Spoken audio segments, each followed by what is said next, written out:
The Ottoman Empire was a powerful empire that ruled over southeastern Europe, Turkey, and the Middle East for 400 years, starting from when it was established till its peak in the 17th and 18th centuries.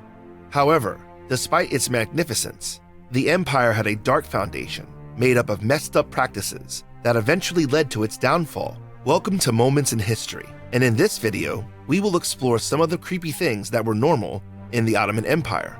Fighting between brothers. Siblings often fight, tease, and prank each other, but they also have unconditional love for one another and are the first to stand up for each other when in need.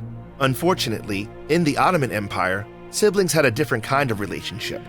In the early generations of the empire, it was customary for siblings to grow up preparing to kill all of their brothers before their brothers could kill them.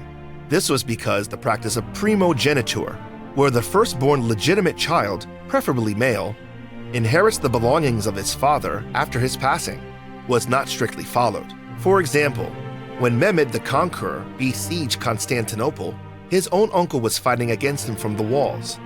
This practice of killing one's own siblings was known as fratricide, and was an exception in modern times, thankfully. Mehmed, the leader of the Ottoman Empire, was ruthless and showed no mercy to his own family members when it came to securing his position as leader. He executed all of his male relatives, including his infant brother, to eliminate any potential competition for the throne. Mehmed even made it a tradition for future sultans to kill their own brothers in order to maintain power. This led to a series of civil wars within the Ottoman Empire, where each new sultan had to kill their own family members to secure their position as ruler. One sultan, Mehmed III, was so devastated by the tradition that he tore off his own beard in agony as his younger brother begged for mercy. Despite his brother's pleas, Mehmed III was bound by the family tradition and turned away without speaking, resulting in the death of his younger brother and 18 younger siblings. Fratricide. This practice of killing family members, known as fratricide, was a brutal and heartless way of securing power within the Ottoman Empire. And it is fortunate that this tradition no longer exists in modern times. The Ottoman Empire had a practice of killing off male relatives in the royal family to secure the throne for the next sultan.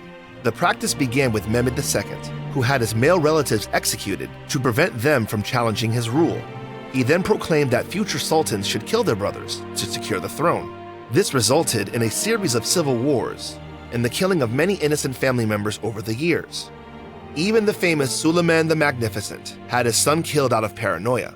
However, in 1617, a general agreement was established among the relatives to establish the practice of primogeniture, which means that the firstborn legitimate child inherits the throne after their father's death. The younger brother of the deceased sultan, Mustafa, was then chosen as the new emperor instead of his nephews, who were too young to rule. From then on, instead of killing their relatives, the potential heirs to the throne were confined to the Topkapi Palace. In Istanbul, there were special apartments called cafes where the princes of the Ottoman Empire were imprisoned for their entire lives. They were watched by guards day and night and were not allowed to leave. Even though they were given luxury and could live a lavish lifestyle, they were restricted by house arrest. This strict confinement caused many of the princes to go crazy from boredom or become very immoral. When a new sultan was declared, it would be the first time he would step outside in decades. This was not an ideal preparation for a ruler. Even though the civil wars were put to an end, the royal relatives still lived in constant fear of being executed. Mother was the word of the ruler. We may feel sorry for these young princes and other relatives, but we should not blame the sultan for being heartless. Their life was no better. Being a sultan in the Ottoman Empire meant having very little freedom. Life in the Topkapi Palace was suffocating, whether you were a sultan or a potential heir to the throne. The clergy and viziers believed that a sultan should only speak when necessary to convey an important message. They thought that the quieter a sultan was, the wiser and more regal he would seem. But the truth was that the clergy, eunuchs, and viziers liked it when the sultan stayed quiet, because they would then make decisions for them. There was even a sign language that had been developed for sultans to use to convey their needs and decisions, which resulted in them spending most of their days in silence. The palace was filled with viziers, courtiers, eunuchs, and concubines who were always hungry for gossip. They would smother the sultan in an attempt to gain more power in their favor.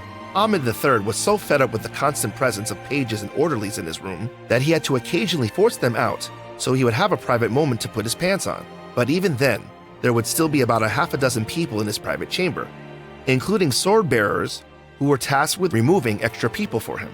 Being a sultan in the Ottoman Empire was a tough job. They had to deal with internal power struggles and personnel conflicts, live in quiet and eerie halls of a large palace, suppress their emotions, and carry the burden of imprisoning and executing their own relatives. Moreover, they were not allowed to eat or talk much during the day, which added to the pressure. It's no surprise that many sultans lost their sanity or became gravely ill due to the intense atmosphere. Lots of women to choose from. One of the most well-known aspects of the Ottoman Empire was the harem. In the early days, royal marriages were seen as a way to create alliances with other nations. But later on, the Ottoman rulers started using concubines instead. The harem was a place where the sultan's concubines lived, and it was managed by the sultan's mother. The harem was off limits to men except for the bedroom, where they could spend the night with their wives or concubines. The sultan's mother was responsible for finding suitable partners for her son and making sure that he didn't spend too much time with one wife or concubine to prevent any of them from gaining too much power.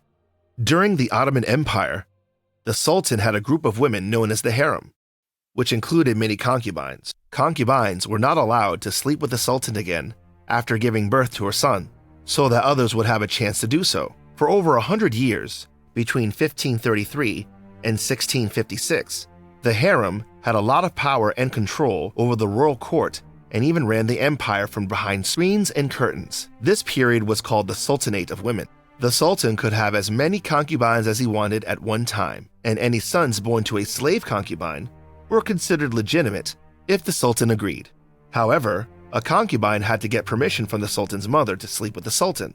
In one example, when Murad III spent too much time with his favorite wife, his mother, Nurbanu, Sultan convinced him to sleep with other women in the harem. Severe system of punishments. The Ottoman Empire was also known for its harsh punishment system, which often involved beheadings.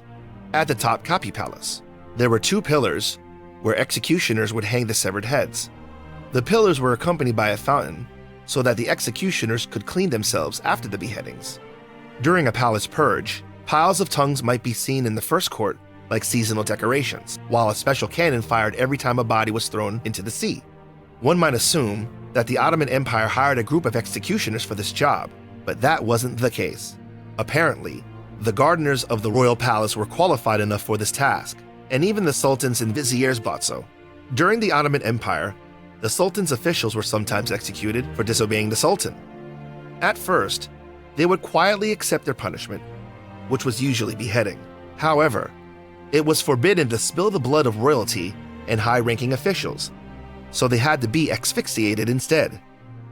That's why head gardeners were chosen as executioners, based on their strength and size, not their gardening skills. Blood tax.